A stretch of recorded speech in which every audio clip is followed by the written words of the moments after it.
Usiache kusubscribe, kushare, kulike na comment. Anwari Online TV.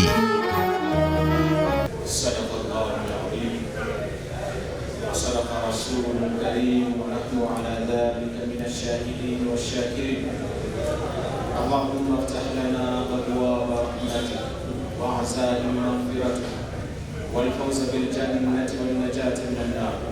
اللهم نور قلوبنا بالقرآن وزين أخلاقنا بالقرآن ونجنا من النار بالقرآن وادخلنا الجنة بالقرآن برحمتك يا أرحم الراحمين. إن شاء الله leo tutaendelea na tafsiri ya Qur'an baada ya siku ya jana kumaliza tafsiri ya Suratul Shams na kuelezea kisa cha watu wa Thamud kwa urefu wake. Ikiwa tumeingia katika masiku ya mwisho, katika 10 la mwisho, ikiwa leo ni tarehe 20 ya mwezi wa Ramadhani, maana usiku wa leo tunaanza kutafuta usiku wa Lailatul Qadr. Kwa maana hiyo mwezi wa Ramadhani uko ukingoni. Kwa maana nyingine, kama alivyosema Mwenyezi Mungu, ayyama ma'dudati, Ramadhani masiku machache kuhesabika, na ni kweli ni masiku machache yenye kuhesabika.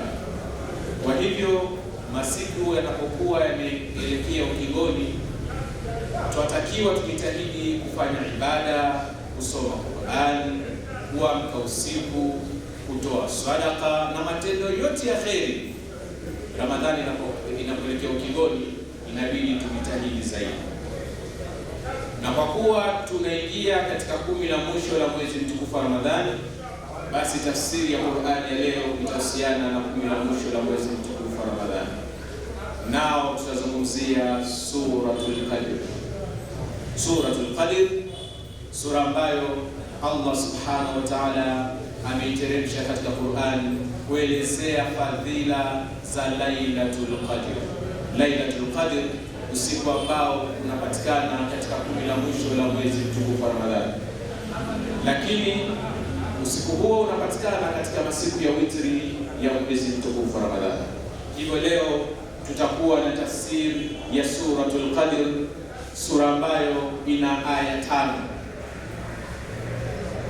Sura ambayo ina aya 5, sura ya 97 katika utaratibu wa kuteremka Qur'an.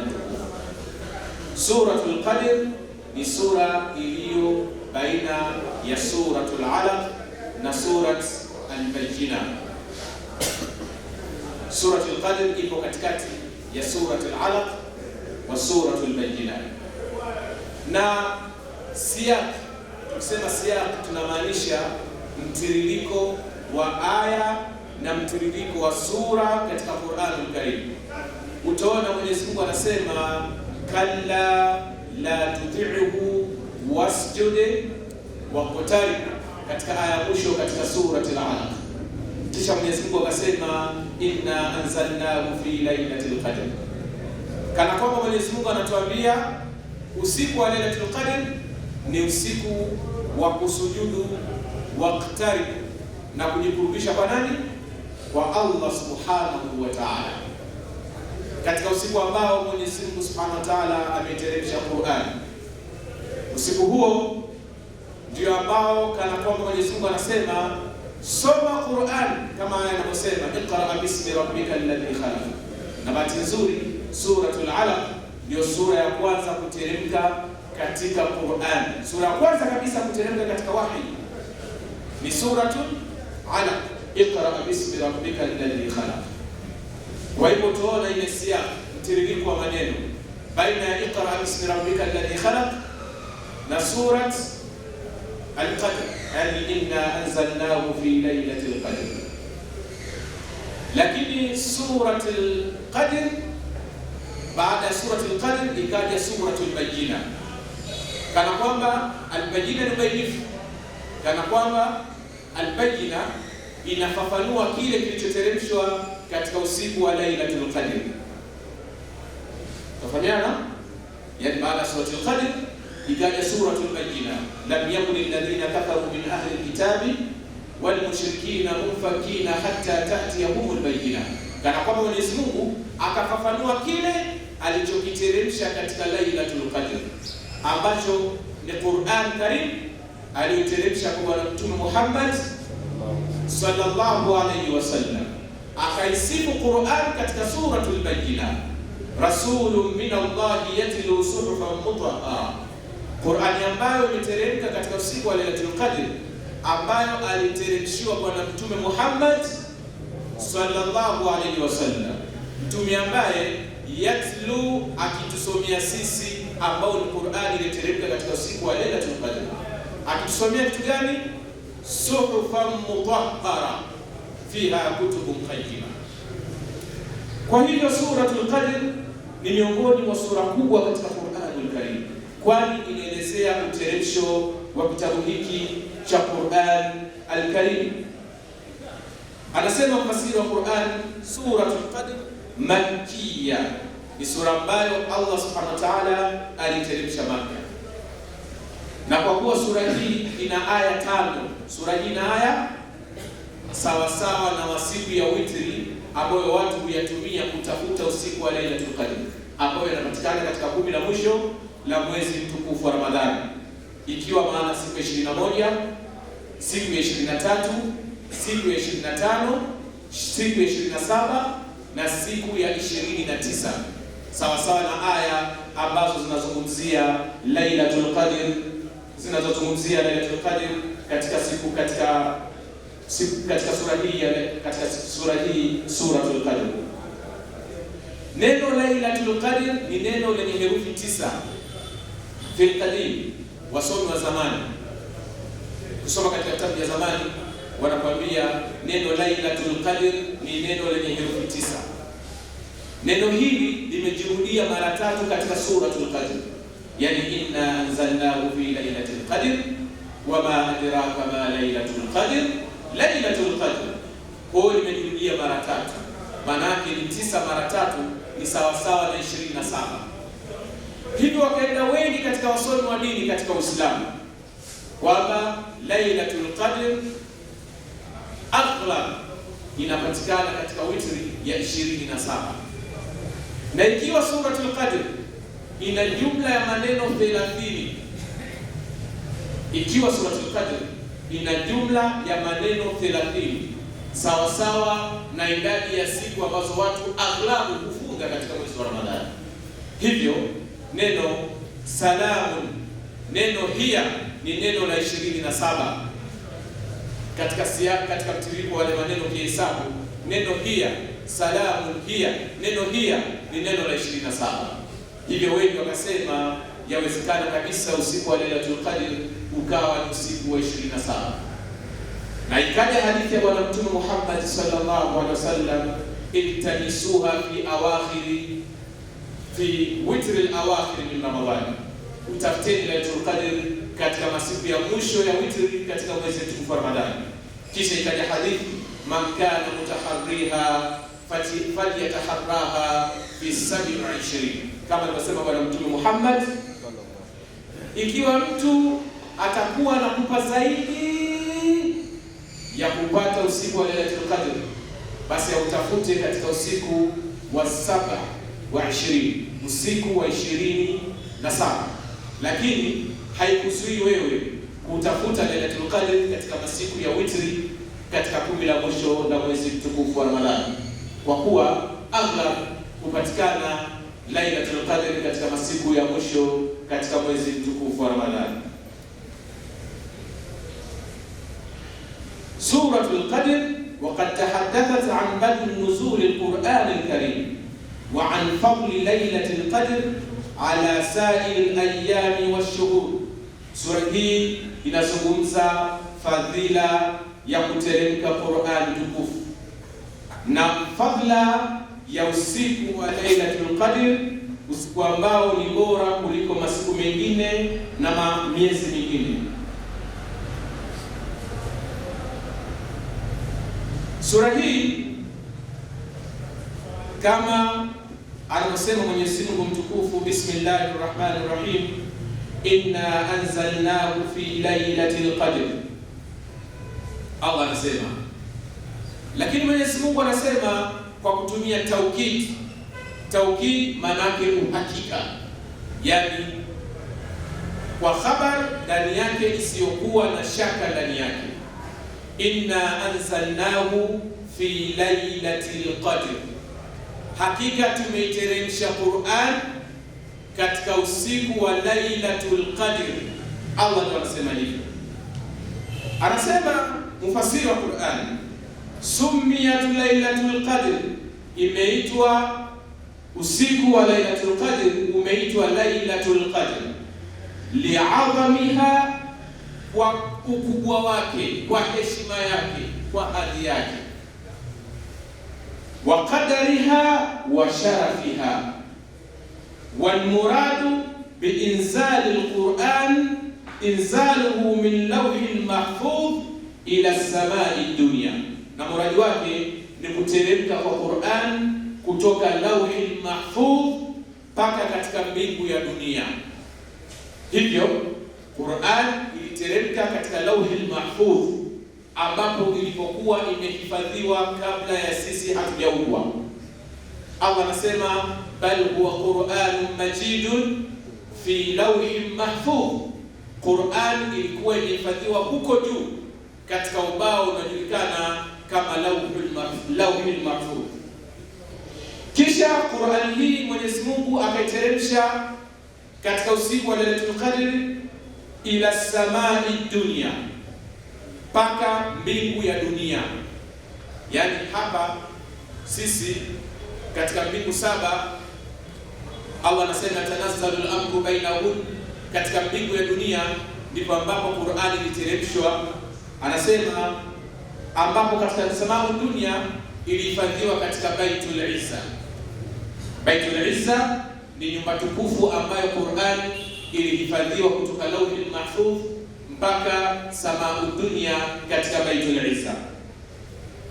Kisha anasema thumma nazala bihi Jibrilu ila al-ardi fi muddati 23 sana kama qala Ibn Abbas radiyallahu anhuma. Kisha baada ya kuteremshwa katika Baitul Izza, ikawa ni kazi ya Jibril kuiteremsha Qur'an kwa muda wa miaka 23. Miaka mingapi? 23. Kwa hivyo Muislamu lazima ufahamu kwamba Qur'an yote imeteremka kidogo kidogo kwa muda wa miaka 23, na kwa kuwa Bwana Mtume Muhammad amepewa wahi akiwa na miaka 40, miaka ambayo aliyokuwa akiteremshiwa Qur'ani ni miaka 23, ndiyo miaka ambayo Mtume ameishi huku akiteremshiwa Qur'ani. Ndio maana tunasema Mtume amefariki akiwa na miaka mingapi? 63. Miaka 40 akiwa ndio amepewa utume, kisha miaka 23 kama anavyosema mfasiri wa Qur'an Abdullah bin Abbas radhiallahu anhuma kwamba ndio miaka ambayo Qur'an ilikuwa ikiteremka kidogo kidogo bihasbi alwaqi, kwa mujibu wa matukio. Yani Qur'an ilikuwa ikiteremka kwa mujibu wa matukio. Likitokea tukio fulani, basi Allah anateremsha aya kadhaa. Likitokea tukio fulani, Allah anateremsha aya kadhaa. Kwa muda wote ule wa Qur'an kuteremka wahi, ni muda wake ulikuwa ni miaka 23. Hivyo Mwenyezi Mungu Subhanahu wa Ta'ala anatuambia inna anzalnahu fi lailatul qadr, hakika tumeiteremsha Qur'an katika usiku wa Lailatul Qadr.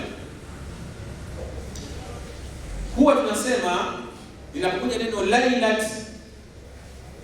imekuja kwa nakira lita'dhim. Neno likija kwa nakira lita'dhim, kuonyesha ukubwa wa usiku. Katika nyingine Mwenyezi Mungu akasema inna anzalnahu fi lailatin mubarakatin, hakika tumeiteremsha Qur'an katika usiku wenye baraka nyingi. Usiku wenye baraka nyingi, fi lailatin mubarakatin inna kunna mundhirin, hakika katika kufanya hivyo tuliamua kuwaonya watu wasiweze kuingia katika adhabu ya Allah subhanahu wa ta'ala. Wama adraka ma lailatul qadr, kipi kitakujulisha lailatul qadr ni kitu gani? Yani Mwenyezi Mungu mwenyewe, ukiona Allah anauliza swali katika Qur'an, ujue jambo hilo ni zito. Kisha Allah anauliza swali ambalo analijibu mwenyewe, jambo hilo ni zito. Wama adraka ma hiya narun hamiya, ujue jambo hilo ni zito. Tunafahamiana? Kwa hivyo Allah anapouliza wama adraka ma lailatul qadr, kipi kitakujulisha lailatul qadr ni kitu gani? Nini lailatul qadr? Lailatul qadr ni usiku gani? Lailatul qadr ni kitu gani? Lailatul qadr ni siku gani? Anasema Allah subhanahu wa ta'ala, lailatul qadr khairun min alf shahr. Lailatul qadr ni usiku mmoja, tena sio usiku wote, ni sehemu tu ya usiku wa lailatul qadr. Ni khairun min alf shahr, usiku huo mmoja ni bora kuliko miezi 1000. Ay lailatul qadr fi sharfi wal fadli khairun min alf shahr. Anasema mfasiri wa Qur'an, lailatul qadr katika ubora wake na katika fadhila zake ni khairun min alfi, ni bora kuliko miezi 1000. Limaftusat bihi min sharaf, kwa kupewa heshima yake maalum na hadhi yake maalum. Inzalul Qur'anul Karim fiha, kwa kuteremshwa Qur'ani katika usiku gani? Wa lailatul qadri ndani yake. Qala al-mufassirun wal amalu salih fi lailati al-qadr khayrun min amal fi alf shahr laysa fiha lailatul qadr. Tunafahamiana? Wakasema wafasiri wa Qur'an, wal amalu salih, na matendo bora ambayo tumezungumza siamu ya lailatul qadr, wasjud wa qutari, maana yake ni kuswali na kufanya afkari na kufanya matendo ya kheri katika usiku wa lailatul qadr. Tunaambiwa al-amalu salih, matendo mema, fi lailatul qadr, katika usiku wa lailatul qadr. Al-khayru min amal fi alf shahr, khayru min al-amal fi alf shahr. Matendo mema mtu anayofanya katika usiku wa lailatul qadr, matendo yale ni mema, ni bora zaidi kuliko matendo mema ambayo mtu atayafanya katika miezi 1000. Miezi 1000 ni sawasawa na miaka 83. Ikiwa mtu atafanya ibada miaka 83, ikiwa mtu atafanya ibada ya miaka 83, ibada ya miaka, sio ataishi. Ikiwa mtu atafanya ibada ya miaka 83, ibada yake haiwezi kufikia ibada ya mtu atakayefanya usiku mmoja wa lailatul qadr. Tunafahamiana? Ikiwa mtu atafanya ibada nyingi za jihadi, kusoma Qur'an, kutoa ibada, akazifanya ibada zote katika Uislamu kwa muda wa miaka 83, yani siku, mwaka mmoja na siku 360. Kwa hiyo miaka 83 mara 360 unapata masiku mengi sana. Hayo masiku atakayoweza kufanya ibada kwa miaka 83 hayawezi kufikia usiku mmoja wa mtu aliyediriki lailatul qadr. Tunaomba Mwenyezi Mungu atujalie tuwe wenye kudiriki lailatul qadr. Allahumma ballighna lailatul qadr.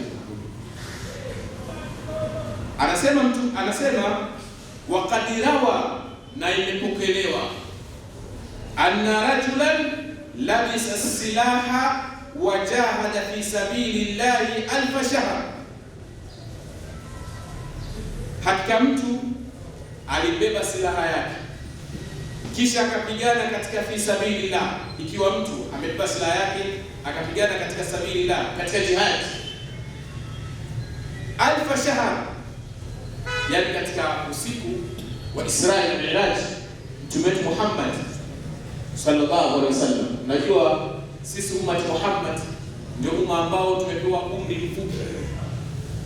Tunafahamiana, umri mfupi. Zamani mtu akiishi miaka 200 wanashangaa akifa wakati wa Nuhu huko. Leo mtu akiishi miaka 100 anaonekana ameishi miaka mingi sana. Sasa Mtume aliona kuna mtu katika Isra, katika matukio aliona katika Lailatul Isra wal Mi'raj, kabeba silaha na amepigana kwa muda wa miezi 1000 katika jihad. Fa'ajiba Rasulullah wal muslimuna min dhalika, Mtume akastaajabu jambo hilo. Yani vipi mtu anapigana miaka 83 anapigania dini ya Allah subhanahu wa ta'ala. Watamanna Rasulullah sallallahu alayhi wasallam li ummatihi, Mtume Muhammad sallallahu alayhi wasallam akatamani na umma wake ufikie daraja la huyo mtu. Sasa huyo mtu kapigana jihadi miaka 83. Umri wa bwana Mtume Muhammad watu wake miaka 50 wamechoka. Miaka 45 tayari wana kisukari, miguu inavimba, figo hazifanyi kazi, nguvu zimepungua. Tafahamiana? Akasema bwana Mtume Muhammad sallallahu alaihi wasallam kumwambia Mola wake, faqala ya rabbi ja'altu ummati aksara al-umam a'mara, umefanya umma wangu ni umma wenye umri mdogo, wa aqallaha a'mala, na matendo yao ya kheri ni machache. Fa'atahu Allahu lailatul qadr, katika usiku wa lailatul qadr, katika usiku wa Isra na Miraj, baada ya Mtume kuona katika umma waliotangulia watu wanapigana jihadi, mtu anapigana jihadi kwa miaka 83. Vipi mtu kama huyu sisi umma Muhammad tuliweza kumfikia daraja lake? Kwa Mtume alipoona vile na umma wake umepewa umri mfupi, akamwomba Mwenyezi Mungu kheri, ndio Mwenyezi Mungu akampa Mtume Muhammad Lailatul Qadr. Allah akampa Mtume Muhammad kitu gani? Lailatul Qadr, ambayo fa'atahu Allahu Lailatul Qadr wa qala Lailatul Qadr khairun laka wa li ummatika min alf shahr jahidan fiha dhalika ar-rajul. Wakati akipa Mtume, wakati Mwenyezi Mungu akipa Mtume Muhammad katika usiku wa Isra Lailatul Qadr, baada ya Mtume kumwona mtu huyo ambaye amepigana jihadi kwa miaka 83, kisha akiona kwamba umma wake hawawezi kufikia daraja la mtu yule, Allah akampa Lailatul Qadr. Kisha Mwenyezi Mungu akamwambia bwana Mtume Muhammad sallallahu alaihi wasallam, akamwambia nini? Lailatul Qadr khairun laka wa li ummatika, kwamba Lailatul Qadr ni bora kwako na kwa umma wako, min alf shahr, kuliko miezi 1000, jahada fiha dhalika ar-rajul, ambayo amepambana huyo mtu katika fi sabilillah. Yani huyo mtu alipigana jihadi kwa miaka 83 katika umma uliotangulia, anazidiwa matendo ya kheri na Muislamu aliyediriki usiku wa Lailatul Qadr. Tunamwomba Mwenyezi Mungu Subhanahu wa Ta'ala atujalie kupata usiku wa Lailatul Qadr. Waqala Mujahidun, na akasema Mujahid mufassir wa Qur'an, amaluha wa siyamuha wa qiyamuha khairun min alf shahr.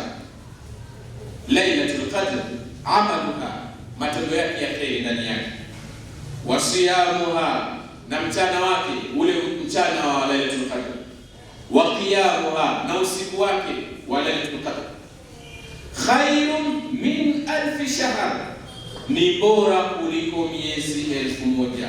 Hadha huwa alwajhu alawwal min fadliha, huo ndio ubora wa Lailatul Qadr. Allah kuishia tu aliposema Lailatul Qadr khairun min alf shahr, Allah kuishia hapo tu pekee yake. Mwenyezi Mungu akasema tanazzalul malaikatu waruhu fiha, katika usiku wa Lailatul Qadr ndio usiku Qur'ani ulioteremka. katika usiku huo ukiacha fadhila za Lailatul Qadr ni bora kuliko miezi 1000. Allah anasema tanazzalul malaikatu waruhu fiha, kuteremka malaika. Tafsiri ya ruh husemwa hufadhul malaika, yani wale viongozi wa malaika wanaongoza malaika wenzao, moja katika tafsiri ya ruh. Na tafsiri nyingine ya ruh ni Jibril alayhi salatu wassalam. Tunafahamu Jibril alikuwa akiteremka wakati wa Mtume Muhammad sallallahu alaihi wasallam katika umbile, wakati mwingine anakuja kama umbile la kibinadamu na wakati mwingine akiteremka katika umbile lake la kimalaika. Umbile la kimalaika la Jibril, mbawa yake moja inaziba ardhi na msamaha. Mbawa moja ya Jibril inaziba ardhi na mbingu, mbawa yake moja. Maana yake ukubwa wa Jibril ni ukubwa katika umbile lake kuliko dunia, ukubwa wa malaika Jibril. Sasa malaika Jibril baada ya kuwa kiteremka katika wahi, maana kwa Bwana Mtume Muhammad sallallahu alaihi wasallam alimuona Jibril katika umbile lake mara 2 pekee yake, wakati akiteremshiwa wahi mara ya kwanza, walaqad raahu bil ufuqil mubin, walaqad raahu bil ufuqil mubin, yani haikuwezekana kumuona kwa kawaida, ikabidi Mwenyezi Mungu mtukufu Jibril akiwa mbali sasa nje ya dunia uko mbinguni, ndio mtume akamwona Jibril bil ufuq, katika horizon, katika upeo wa mbali. Kisha afatumarunahu ala ma yara wa laqad raahu nazlatan ukhra, mara pili akamwona katika usiku wa Isra wa Mi'raj huko juu, yani akimwona katika mbingu. Sadda al-ufuq maana yake ameziba ufuq, yani haijulikani mwanzo wake na mwisho wake. Malaika Jibril akiwa na mbawa zake 600, mbawa 600 na mbawa yake moja inaziba dunia. Sasa Jibril huwa anateremka katika mwaka mara moja tu baada ya kuondoka kwa Bwana Mtume Muhammad sallallahu alaihi wasallam. Anateremka mara moja katika usiku wa Lailatul Qadr. Allah anatuambia tanazzalul malaikatu waruhu fiha biidhni rabbihim min kulli amr, ay tanazzalul malaikatu wa Jibrilu ila al-ardi fi tilka al-lailati bi amri rabbihim min ajli kulli amrin qaddara Allah wa qada'uhu li tilka as-sana. Na wasiofahamu, katika usiku wa Lailatul Qadr Allah hukadiria mambo yote ya mwaka, lakini ajabu, mufassirina wanatuambia hukadiriwa mambo ya kheri peke yake katika usiku wa Lailatul Qadr. Huwa hakadiri Mwenyezi Mungu mambo ya shari. Allah katika kutaja mambo yake katika siku na katika siku ambazo tunaziishi sisi hapa duniani, Allah hukadiria kheri na shari. Lakini katika usiku wa Lailatul Qadr Allah hukadiria kheri peke yake, huwa hakadiri shari katika usiku wa Lailatul Qadr. Ndio maana tukaambiwa tujitahidi tuupate usiku wa Lailatul Qadr. Mwenyezi Mungu tunakuomba utufikishe usiku wa Lailatul Qadr. Anasema tanazzalul malaikatu wa Jibril, kuteremka malaika na Jibril katika ardhi, fi tilka al-lailati, katika usiku huo, bi amri rabbihim, hawateremki tu kwa amri ya Mola wao, yani Jibril hupewa amri na Mwenyezi Mungu, kisha ananadi huko mbinguni, kisha malaika wote wakiongozwa na Jibril wanateremka kwa amri ya Mwenyezi Mungu, wanateremka huku duniani. Unajua katika usiku wa Lailatul Qadr malaika huwa wanajaa katika ardhi mpaka hakuna sehemu ya kukanyaga, yani malaika wanakuwa wanakanyagana juu, wanakuwa malaika ni wengi sana katika usiku wa Lailatul Qadr. Wa hadha huwa alwajhu athani min fadliha. Baada ya kuelezea fadhila ya kwanza inayopatikana katika sura hii na katika mwezi wa Ramadhani. Fadhila ya kwanza ilikuwa ni Lailatul Qadr khairun min alf shahr. Fadhila ya pili inayopatikana katika usiku wa Lailatul Qadr na katika sura hii ni kuteremka malaika wengi. Kwa hiyo sio nafikiri usiku wa Lailatul Qadr ni bora kuliko miezi 1000. Fadhila ya pili ni kuteremka malaika wengi na kuteremka Jibril mwenyewe akiongoza malaika wenzake.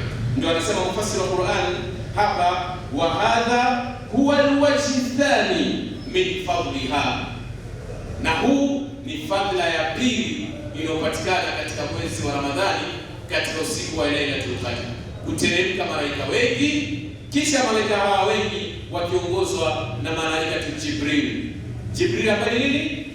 Ni mwaminifu, ambaye Mwenyezi Mungu amemsifu katika nyingine akasema nazala bihi ruhul amin. Hakika Qur'an imeteremshwa na nani? Na Jibril mwaminifu, ambaye huyu Jibril muta'in thumma amin, huko mbinguni anatiiwa. Jamani, neema kubwa iliyoje kuwa Muislamu. Kwanza Allah Subhanahu wa Ta'ala kajalia mbora wa malaika, mwaminifu wa malaika ndio ambaye aliyeteremsha Qur'an kwa mbora wa viumbe, Bwana Mtume Muhammad sallallahu alaihi wasallam. Kama tulivyosema siku ya kwanza tulipoanza tafsiri ya Qur'an, anazungumza al-Imam al-Qurtubi rahimahullah katika tafsiri yake al-Jami', lamma kana hadha al-kitab bihadhihi al-manzila, pindi nilipofahamu Qur'an hii kwa daraja hilo iliyokuwa nao. Daraja gani? Bihaithu nazala bihi al-aminu samai ala amini al-ard, kwa namna ambayo Qur'an hii ameteremsha mwaminifu wa mbinguni kumteremshia mwaminifu wa ardhini. Anasema Imam Qurtubi, azamtu an ufniya fihi hayati, nikazimia kumaliza maisha yangu yote kwa ajili ya Qur'an.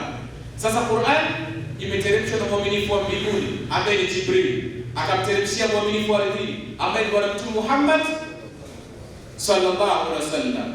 Na ule usiku uliofanya Qur'an kuteremka ukawa ni bora kuliko usiku mwingine, na mwezi uliokuwa Qur'an kuteremka ukawa ni mwezi bora kuliko miezi mingine, na sehemu ambayo Qur'an ilipoteremka sehemu yake pia ikawa ni bora kuliko sehemu nyingine. Inna awwala baitin wudi'a lin-nas lalladhi bi Bakkata mubarakan fihi ayatun bayyinatun maqamu Ibrahim. Ikawa na ardhi pia ambayo Qur'ani ilianza kuteremkia kwayo, ambayo ni ardhi ya Makka, ni ardhi bora kuliko ardhi nyingine. Ja'ala Allahu al-Ka'bata al-Bayta al-Harama qiyaman lin-nas, Allah anasema kaifanya Kaaba na msikiti wa Haram ndio qiyaman lin-nas, kimbilio la watu. Watu wote wakiwa na madhambi yao, wakitaka kutubia, wakitaka kujikurubisha kwa kheri, awwala baitin wudi'a lin-nas, nyumba ya kwanza iliyowekwa kwa watu inapatikana katika mji wa Makka, na ndio mji wa kwanza kuteremshwa Qur'anul Karim. Utaona Qur'an kila kilichoteremshwa kwake alikibadilika. Jibril akawa mbora katika malaika, Mtume Muhammad akawa mbora katika malaika, na sisi ummati Muhammad tukawa kuntum khaira ummatin ukhrijat lin-nas, tumekuwa umma bora kwa sababu ya Qur'anul Karim. Kwa sababu gani? Ya kuteremka Qur'an katika usiku wa Lailatul Qadr. Na usiku wa Lailatul Qadr umekuwa bora zaidi kuliko usiku mwingine kwa sababu tu ya kuteremka Qur'an tukufu. Anasema tanazzalu al-malaikatu war-ruhu fiha bi'idhni rabbihim min kulli amrin salamun hiya hatta matla'il fajr. Fadhila ya tatu ambayo inapatikana katika usiku wa Lailatul Qadr katika siku nzima, ay salamu min awwal yawmiha. Salam ina maana mbili katika sura hii. Salamu ya kwanza ina maana ya tahiyya. Tahiyya, assalamu alaykum. Hivyo malaika huwatolea salamu wote waumini ambao wamedirikiwa na Lailatul Qadr, kwamba wao wanapewa salamu na malaika. Tunafahamiana hapo? Vipi wewe malaika anakutolea salamu? Jibril anakutolea salamu. Jibril anakutolea salamu, ambaye alikuwa akimtolea salamu Bwana Mtume Muhammad sallallahu alaihi wasallam. Ukidiriki usiku wa Lailatul Qadr, Jibril anakutolea salamu wewe.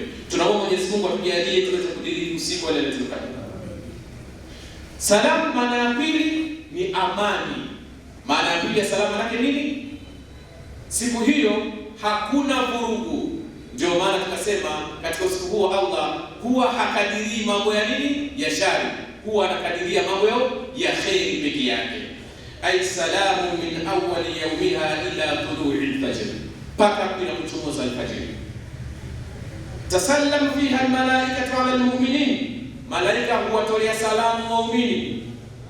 Wala yuqaddaru Allahu fiha illa alkhair wassalama libani al-insan, na usiku huo na siku hiyo Allah huwa hakadiri chochote ndani yake isipokuwa ni kheri na amani na salama. Libani al-insan, kwa wanadamu. Tunafahamiana? Na usiku huo salamun hiya hatta matla'il fajr, salamun hiya, siku hiyo ni amani mpaka alfajiri inapochomoza, panakuwa na amani. Usiku unakuwa umetulia, jua lake linakuwa sio kali la asubuhi yake. Siku hiyo ni siku kubwa katika ummati Muhammad sallallahu alaihi wasallam.